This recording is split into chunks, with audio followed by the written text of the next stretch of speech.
अल्हम्दुलिल्लाह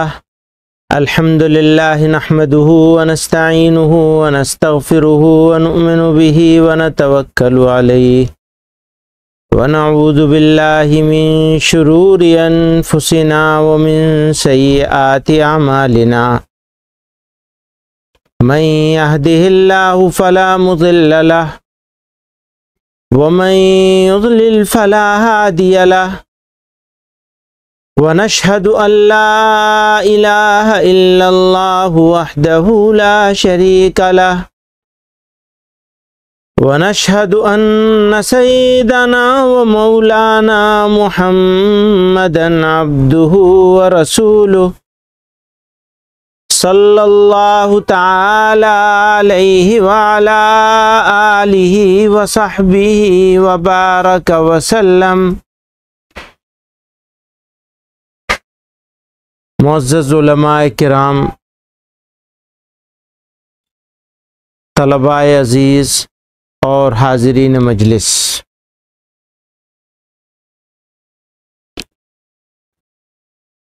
मेरे लिए ये निहायत अफ़सोस और रंज की बात है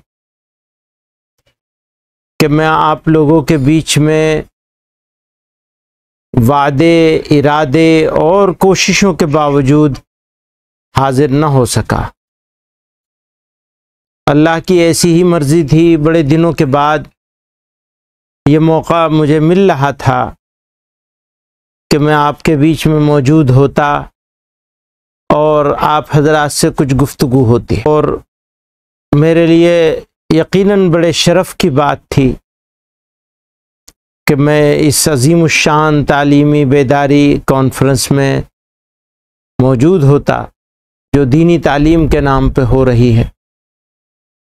ये इदारा हमारा ख़ुद का इदारा है।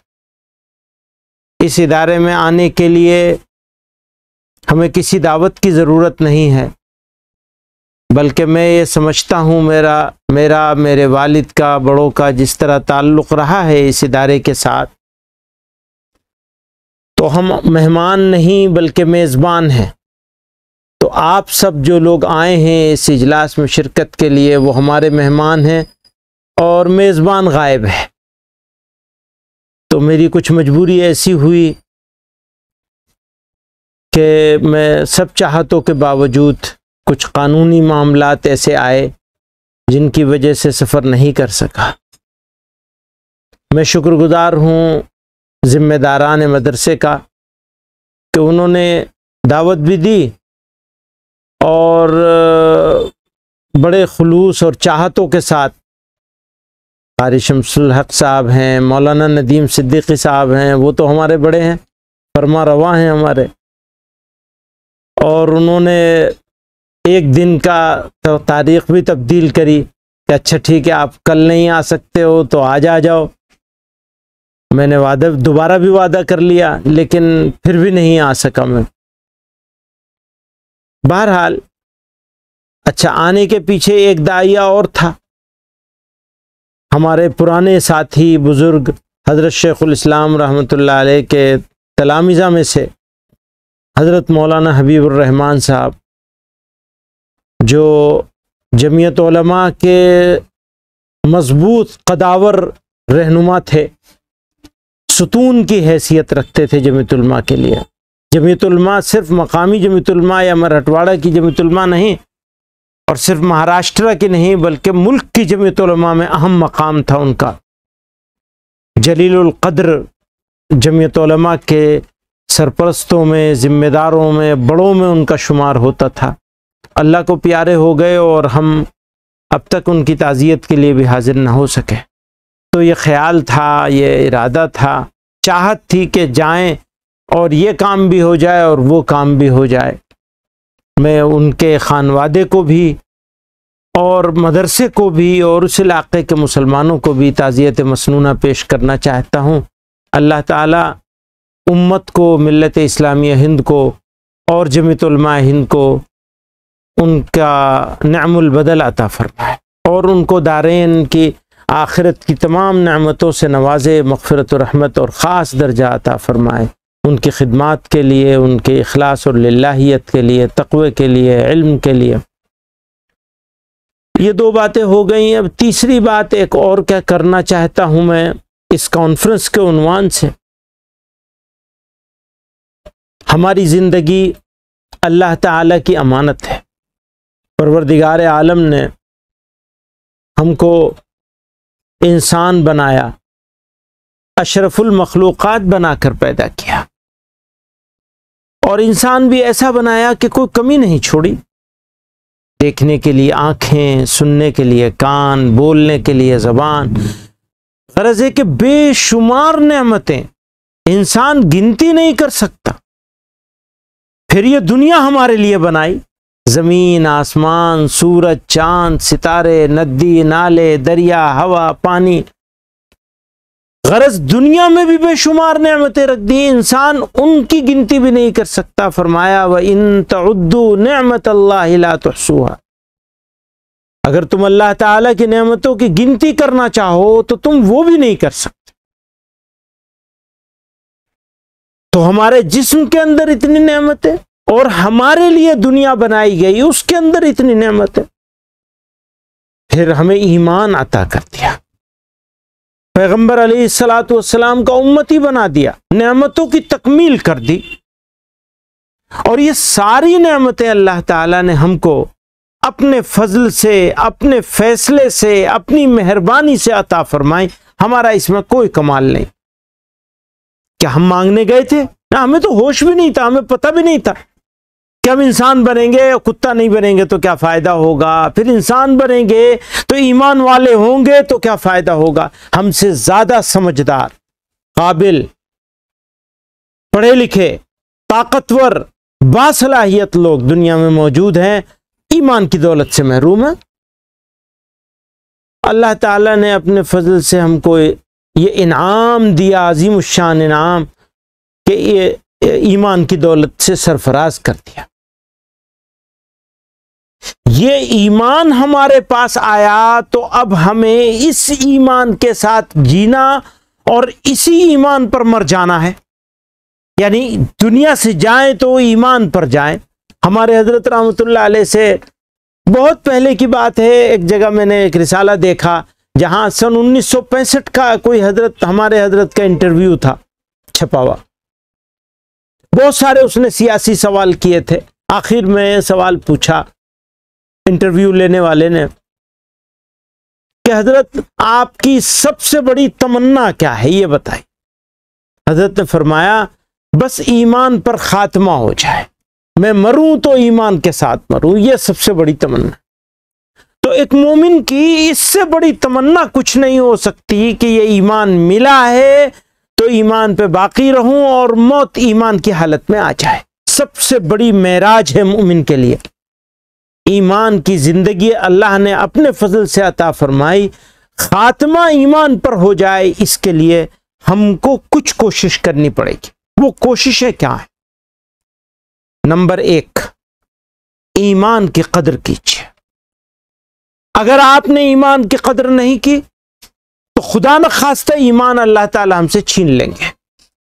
हमें, हमारे लिए और आपके लिए सबसे जरूरी चीज यह है कि इस अजीम शान दौलत की कदर करें, उसकी हिफाजत करने की फिक्र करें। अगर मेरे पास पैसा है, 2000, 5000, 10,000, लाख, 2 लाख रुपए हैं और मैं उसको बेफिक्र रहूं, पड़ा रहे, इधर उधर होता रहे, तो क्या होगा? खत्म हो जाएगा, कोई चुरा ले जाएगा, ऐसी डाल के रखूंगा। इसी तरह से दुनिया की कोई चीज हो हम मेरे पास और उसकी कोई कीमत होती हो, उसकी मैंने हिफाजत नहीं की तो वो चली जाएगी। बुजुर्गों और दोस्तों, ईमान चूंकि सबसे जरूरी और कीमती चीज है, हमें उसकी हिफाजत करनी है और उसके लिए फिक्र करनी है। तो फिक्र क्या क्या होगी? जब कदर कर ली तो फिक्र क्या होगी? तो कदर की पहचान इस बात से होगी कि हम अपने ईमान को महफूज रखने के लिए अल्लाह और उसके रसूल सल्लल्लाहु अलैहि वसल्लम के अहकामात की तामील करें। अगर उसका हुक्म मानेंगे, उसकी तामील करेंगे, तो मालूम होगा कि हम कदर करने वाले हैं, वरना नाकदरों में शुमार हो जाएगा। फरमाया नबी अलैहिस्सलातु वस्सलाम ने, जैसी जिंदगी वैसी मौत, यानी अच्छी जिंदगी होगी, ईमान के कदर के साथ जिंदगी गुजरेगी, आमाल को सही उसके साथ जिंदगी गुजरेगी, तो इम्कान नहीं, यकीन है कि अल्लाह का फजल होगा और खात्मा ईमान पे हो जाएगा। हमारे हजरत फरमाया करते थे कि ईमान तो दरख्त की तरह है, पेड़ की तरह है, पानी दोगे, उसकी खाद दोगे, उसकी नौलाई करोगे, उसकी हिफाजत करोगे, उसके फालतू जो ब्रांचेस हैं, शाखें हैं, उनको काट कूट के सजा के रखोगे, तो फल देगा, फूल देगा, सरसब्ज व शादाब होगा। और अगर तुमने उसकी नाकदरी करी, उसको पानी देना छोड़ दिया, उसको खाद देना छोड़ दिया, उसका रख रखाव नहीं किया, तो उसके फल कम हो जाएंगे, छोटे हो जाएंगे। और अगर तुम गुनाह करने लगे और करते रहे, गुनाह की दो किस्में हैं। एक किस्म है इत्तेफाक से हो गया, भूल चूक हो गई, तो वो गुनाह सगीरा है और भूल चूक हो गई, तो वो नेकी के बदले में अल्लाह ताला माफ कर देंगे। लेकिन गुनाह सगीरा भी हो और आप लगातार करते रहें, आदत बना लें, तो वो गुनाह कबीरा हो जाता है, उसके दर्जे में हो जाता है, फिर तौबा करनी पड़े और छोड़ने का आज़म करना पड़े। और गुनाह कबीरा कभी भी आपसे हो गया या आपने कर लिया, तो उसके लिए तो तौबा ही करनी पड़ेगी। तौबा किस चीज का नाम है? तौबा नाम है इस अज़्म और इरादे का, दिल में पुख्ता इरादे का कि ये गुनाह अब नहीं करूंगा, मैं अब नहीं होने दूंगा, तो वो माफ हो जाएगा। तो गुनाह करना और करते रहना, ये दरख्त में, ईमान के पेड़ में तेजाब डालने जैसा है। गोया क्या आपने उसमें तेजाब डाल दिया, तो तेजाब डालोगे तो सूखने का खतरा है। सूख गया तो इस बात का इम्कान कम होता चला जाएगा कि ईमान पर खात्मा नसीब। ये किसी के घर पैदा हो जाने से हम मुसलमान नहीं होते, कुछ चीजों के मान लेने से और कुछ चीजों के नहीं मानने से। जैसे अल्लाह एक है, यह मानना पड़ेगा, पहली ईमान की पहचान। पैगंबर अलैहिस्सलातु वस्सलाम अल्लाह के बंदे और उसके आखिरी नबी हैं, यह मानना पड़ेगा। और यह कभी नहीं माना जा सकता कि नबी अलैहिस्सलातु वस्सलाम के बाद कोई नबी आने वाला है। जो दावा करे नबूवत का वो झूठा कज़्ज़ाब है। कुरान अल्लाह का कलाम है, जो कुछ उसमें कहा गया वो सब हक है और उसको मानना पड़ेगा। जिस चीज से बचने का हुक्म दिया गया उससे बचना पड़ेगा, जिस चीज के करने का हुक्म दिया गया उसे करना पड़ेगा। और कुरान मुकम्मल है, एक हर्फ न ज़ायद है न कम है। हम कभी नहीं मान सकते कि कुरान अधूरा है और कुछ आयतें इसकी उतरने वाली हैं। जो इंतजार कर रहे हो वो इंतजार करें। हमारा कुरान नबी अलैहिस्सलातु वस्सलाम के वास्ते से अल्लाह ताला ने मुकम्मल कर दिया, एक हर्फ का फर्क नहीं है, ना आगे ना पीछे, ना जेर जबर का फर्क। ये मानना पड़ेगा, हमें कुछ इंतजार नहीं, हमारा मुकम्मल है कुरान। ये कभी नहीं मान सकते कि कुरान में कुछ और आने वाला है, कोई इमाम लेके आने वाला है, कभी नहीं मान सकते। आखिरत की जिंदगी, यहां ये दुनिया हमको यहां के लिए नहीं दी गई है, ये जिंदगी यहां के लिए नहीं दी गई, आखिरत के लिए दी गई। इंसान के जिस्म को मौत आएगी, रूह वैसे ही रहेगी, इस आलम से उस आलम में मुंतकिल कर दिया जाएगा इंसान को। फिर कभी मौत नहीं आएगी, किसी तीसरी दुनिया में जाना नहीं होगा। हम कभी नहीं मान सकते कि दोबारा हमको यहां की जिंदगी मिलेगी। यह मानना पड़ेगा कि आखिरत की जिंदगी, और यह कभी नहीं मान सकते कि हम दोबारा इस दुनिया में आएंगे।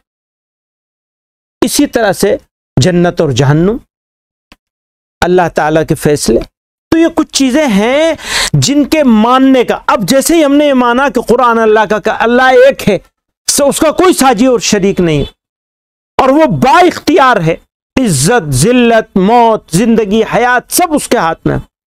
ये जब हमने मान लिया तो वो मानने की तरह मानना पड़ेगा। वो हर जगह मौजूद है, हमें देख रहा है हर हाल में, कैमरे के सामने हम हैं तो हमारा दूसरा रवैया होता है, कैमरे से बाहर होते हैं तो दूसरा रवैया होता है। नहीं, एक रवैया है, क्योंकि अल्लाह ताला तो हर हाल में हर जगह हमें देख रहा है, कादिर मुतलक। तो हमारी जिंदगी ऐसी ही होनी चाहिए, सारी चीजें माननी भी पड़ेंगी और अमल भी करना पड़ेगा। बच नहीं सकते, अमल करोगे तो कामयाब। मेरे दोस्तों बुजुर्गों, परवरदिगार ने हमारी जिंदगी, ये दुनिया हमारे लिए सजाई, हमको दुनिया के लिए नहीं भेजा है, हमको तो आखिरत के लिए भेजा गया। पर हमने ऐसा समझ लिया कि हमको दुनिया के लिए भेजा गया, दुनिया को मकसद बना लिया, खाने पीने को मकसद बना लिया, कपड़े को मकसद बना लिया, शानदार मकान को मकसद बना लिया। जैसे ही हमने इन सारी चीजों को मकसद बनाया तो यह बात तय हो गई कि हमारा ईमान कमजोर हो गया। अल्लाह ताला और उसके रसूल सल्लल्लाहु अलैहि वसल्लम तो कुछ और चाहते हैं कि हम दुनिया को मकसद न बनाएं, आखिरत को मकसद बनाएं। हमने दुनिया को मकसद बना लिया। अब मैं वापस जाता हूं, दीनी तालीमी बेदारी की बात करता हूं, तालीमी बेदारी और खुसूसन दीनी तालीमी बेदारी। तो जैसे हमें अपने लिए ईमान के तहफ्फुज के लिए हमें ये इक़दामात करने हैं, इसी तरह से हमको अपनी अगली नस्लों तक इसी ईमान को मुंतकिल करने की कोशिश करनी है। दीनी तालीम की बात हो रही है तो मैं इसको 3 दर्जे में रखता हूं। एक प्राइमरी इस्लामिक एजुकेशन, प्राइमरी दीनी तालीम, हर मुसलमान मर्द औरत पर फर्ज़े आइन है। यानी हर मुसलमान बच्चे बच्ची, बड़े बूढ़े, औरत मर्द, सबको जितना दीन सीखना फर्ज़े आइन है उतना सबको सीखना पड़ेगा और सिखाना पड़ेगा। और अगर वो सीखने सिखाने का सब तक नहीं हुआ तो सवाल हम ही लोगों से होगा, उलमा से होगा, मदरसे वालों से होगा। दूसरा दर्जा है इंटरमीडिएट, दरमियानी दर्जा, यानी इससे आगे की दीनी मालूमात, कि कुरान को इतना सीख ले कि उसका तर्जुमा समझ सके। यह इंटरमीडिएट है, यानी कौम में एक अच्छा खासा तबका ऐसे लोगों का होना चाहिए जो कुरान को समझ सके, समझ कर पढ़ सके, कम से कम तर्जुमा समझ के पढ़ सके। और तीसरा लेवल है एडवांस, यानी आला दर्जे का, जो उसके तर्जुमा भी समझ सके, तफसीर भी समझ सके, फिक़ह को भी समझ सके। वो उलमा हैं मौजूदा जमाने के जो मदारिस तैयार कर रहे हैं, अल्हम्दुलिल्लाह। उनके मेयार को भी और ऊंचा करने की जरूरत है। उनको उलूम असरिया से भी एक दर्जे तक वाकफियत जरूरी है, ताकि असरे हाजिर के तकाजों को वो पहचान सके और लोगों की प्रॉब्लम को एड्रेस कर सके, मुसलमानों की, मुसलमान नौजवानों की। तो ये 3 दर्जे हैं, 3 तबके में हमें इसको बांटना होगा और इसके ऊपर काम करना होगा। ये 2 बातें, 3 बातें मैंने आप लोगों के सामने अर्ज की हैं। एक ईमान का शुक्रगुजार होना, उसकी कदर को पहचानना, कदर करना। दूसरा, उसके तहफ्फुज की कोशिश करना, अपने लिए भी और अपनी नस्लों के लिए भी। और तीसरा, ये जो मैंने दीनी तालीम के बारे में कहा। अब उमूमी तालीमी बेदारी की बात अगर मैं करूं तो मैं इस हवाले से यह कहना चाहता हूं, तालीम का मकसद वाज़ेह रहना चाहिए दिमाग में। तालीम का पहला और बुनियादी मकसद है इंसानियत को जिंदा रखना, जिंदा करना। और एक बच्चे को जवान होने तक में यह जरूर सिखा देना कि तुम इंसान हो तो तुम्हारा मतमे नजर क्या है, तुम्हारा जिंदगी गुजारने का आइडिया क्या है, तुम्हें अपनों के साथ कैसे बिहेव करना है, दूसरों के साथ कैसे बिहेव करना है, तुम्हारा किरदार कैसा होना चाहिए, तुम्हारा अखलाक कैसा होना चाहिए, ये लोगों को सिखाना, समझाना और इसके लिए एक पूरी जनरेशन को तैयार कर देना, जिसको तरबिया कहा जाता है। अल्लाह ताला क्या चाहते हैं, इस हवाले से एक बात मेरे जहन में अभी आई है कि अगर कोई इंसान हो और वो दूसरे इंसानों के बारे में उसके दिल में खैर ख्वाही ना हो, नफा पहुंचाने का जज्बा ना हो, सिर्फ इंसान नहीं बल्कि जानवरों के बारे में भी खैर ख्वाही होनी चाहिए। अगर वो इंसान दूसरों का खैर ख्वाह नहीं है, कंपेशन नहीं है उसके अंदर, हमदर्दी नहीं है, तो वो इंसान कहलाए जाने के काबिल नहीं। मुसलमान होना तो बहुत दूर की बात है, इंसानियत के काबिल भी नहीं।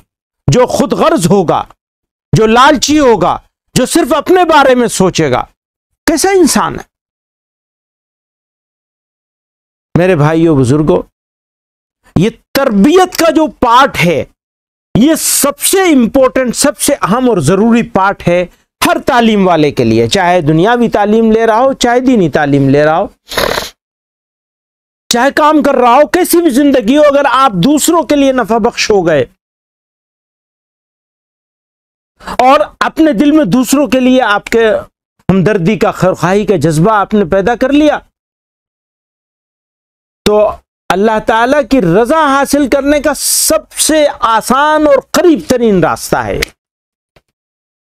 आप इंसानियत की मेराज पे पहुंच जाएंगे।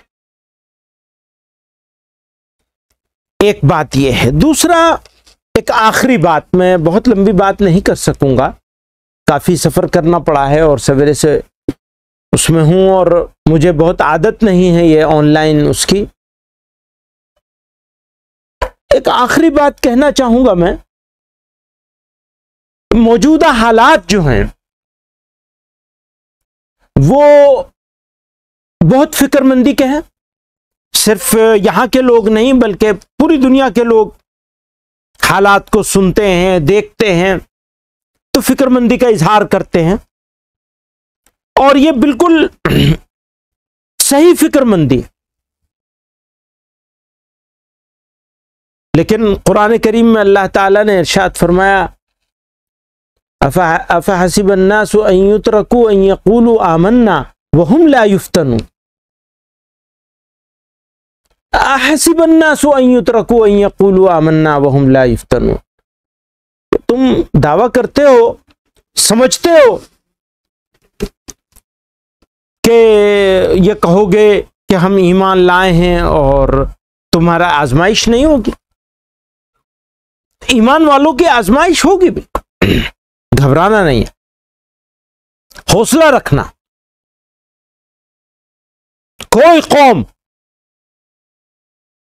कितने हजार साल के लिए इख्तिदार पर आ जाए, कितना जुल्म कर ले, अगर हमने सब्र के साथ, तहम्मुल के साथ, बुर्दबारी के साथ, संजीदगी के साथ, वकार के साथ अपनी जिंदगी की तामीर के सफर को जारी रखा, घबराए नहीं हालात से, पीठ नहीं फेरी, अपने बच्चों और बच्चियों की हिफाजत का फैसला किया, कुर्बानी देने के जज्बे से अपने आप को अल्लाह और उसके रसूल सल्लल्लाहु अलैहि वसल्लम के अहकामात को पाबंद करने, अहकामात पर पाबंद हो जाने का फैसला कर लिया, तो आप यकीन जानिए आपके लिए, आपके नस्लों के लिए, हमारे लिए, हमारी नस्लों के लिए खुशखबरी है। ये हालात, ये हवाएं, ये तूफान आपको मिटाने के लिए नहीं बल्कि आपको बुलंद करने के लिए आए। काश हम इसको पहचाने, अपनी ताकत को पहचानिए। आपकी ताकत आपके ईमान और अमल में है, वो कमजोरी नहीं है आपकी, आपके इत्तेहाद में है, आपके खुलूस में है, आपके लोगों के साथ ताल्लुकात में है, आपके आपस के रिश्ते में है। ये वक्त तोड़ का नहीं है, जोड़ का है। अपने जो रिश्ते बिगड़े हुए हैं उन्हें दुरुस्त कर लीजिए, अपने इरादों को मजबूत कर लीजिए, अपने सब्र पर कारबंद हो जाने का फैसला कर लीजिए। कोई ताकत आपको मिटा नहीं सकेगी, यह इत्मीनान रखिए। यह हमारा इम्तिहान है, और इम्तिहान के वक्त में मायूस हो जाने वाले लोग खड़े होने की ताकत खो देते हैं। आपको खड़े होना है और सद्दे सिकंदर ही बन जाना है, जुल्म के खिलाफ सब्र करके, इत्तिहाद करके, मेहनत करके। अपने जवानों को मेहनत के लिए तैयार कीजिए। अपने शहरों में, अपने देहातों में, अपने मोहल्लों में देर रात तक जागे रहने का मामूल बंद करवा दीजिए। सवेरे सोना है, सवेरे उठना है। मोहल्ले में लोगों को जगाने का इंतजाम कीजिए। सुबह को उठें, उठकर मस्जिदों को आबाद करें अपनी जबीनों से, सजदों से, और निकल जाएं। रोजाना सुबह को नौजवान जितने 40 साल या उससे कम उम्र के लोग हैं, उनके लिए लाजिम हो जाना चाहिए हर मोहल्ले में और हर गांव में, हर कस्बे में, शहर में, वो निकलेंगे और कम से कम 40 मिनट की वर्जिश और टहलना करेंगे। अपने वक्त को जाया न करें। मोबाइल से बचें, खुदारा मोबाइल से बचो, ये तुम्हारा बदतरीन दुश्मन है। यह आपके वक्त को जाया करता है। जाए वक्त को आप बचा नहीं सकते, खरीद नहीं सकते। आप अपने वक्त को बचा सकते हैं, अपने लिए लगाइए। मेरा नहीं बनता न बन, अपना तो बन। कम से कम अपने आप को मजबूत करो, ताकत पैदा करो, अपनी सेहत का ध्यान रखो। नौजवानों में आपसे कहता हूं, रमजान की आमद है। खुदारा अल्लाह की तरफ रुजू करिए, उसकी रस्सी को मजबूती से पकड़ लीजिए। गफलत मत बरतिए, वरना जमाना तो चाल चल गया है। आपकी गफलत हमें सबको बर्बाद कर देगी। गफलत से निकलिए। इरादा कर लीजिए कि 10 बजे रात के बाद आपकी गलियां, आपके मोहल्ले सुनसान हो जाएंगे, बिस्तरों पे चले जाएं, और सुबह फजर के वक्त सारा मोहल्ला, सारा इलाका जाग जाना चाहिए। सोने वाले लोग नहीं चाहिए जो फजर के वक्त सोते रहें और फजर के बाद भी सोते रहें। हाँ, किसी को ऐसा है कि फजर के बाद सोने की आदत है, तो वो थोड़ी वर्जिश करके, थोड़ा करके आके 1 आध घंटा सो जाए, ये ठीक। और बुजुर्गों को भी पैदल थोड़ा सा चलना चाहिए। नौजवानों को तो वर्जिश भी करनी चाहिए, बुजुर्गों को 15-20 मिनट ही चलें पैदल। किसी को फजर के बाद चलना मुश्किल है तो शाम को चलो। अपनी सेहत का ध्यान रखो, कहना चाहता हूं। और रमजान का अभी से तैयारी शुरू कर दीजिए। पैगंबर अलैहिस्सलातु वस्सलाम शाबान में कमर कस लिया करते थे। तैयारी शुरू कीजिए, रमजान आ गया। और ऐसे हाफिज के पीछे तरावी मत पढ़िए जो 40 मिनट में खत्म कर देता है। कुरान का मजाक मत बनाइए, कम से कम घंटा तो लगना चाहिए। अभी तो मोहल्ले वाले सवार हो जाते हैं इमाम साहब पे कि 35 मिनट में, 40 मिनट में खत्म करो। कुरान का मजाक बना दिया है। मस्जिद में आने से पहले मस्जिद से भागने की फिक्र लग जाती है। कम से कम रमजान में तो ध्यान रखें। तो मैं आपको तवज्जो दिलाना चाहता हूं रमजान के, और नौजवानों से कहता हूं अपने बुजुर्गों का एहतराम करें, उनसे मोहब्बत करें। जिनको माँ बाप या दोनों में से कोई एक मिला हुआ है अभी, वो खुशनसीब है। जवान बच्चा हो या बच्ची हो, उन खुशनसीब बच्चों से ये कहना चाहता हूं कि वो अपने वालिदैन की खिदमत करके, छोटे छोटे काम करने का मशवरा देता हूं मैं। माँ को कभी एक लुकमा खिला दीजिए, बाप का जूता सीधा कर दीजिए। घर से निकलिए तो पूछ के निकलिए, इजाजत लेके निकलिए, सलाम करके निकलिए, सर पे हाथ फिरवा के निकलिए माँ का। कभी माँ का सपोर्ट कर दीजिए, घर में आइए, बर्तन धो दीजिए, कुछ और छोटा छोटा काम कर दीजिए। देखिए कैसा दिल खुश हो जाएगा। आज तो वरना इतनी शिकायतें हैं कि वालिदैन अपने बच्चों से बात करते हुए डरते हैं कि पता नहीं मेरे बच्चे को कौन सी बात बुरी लग जाएगी।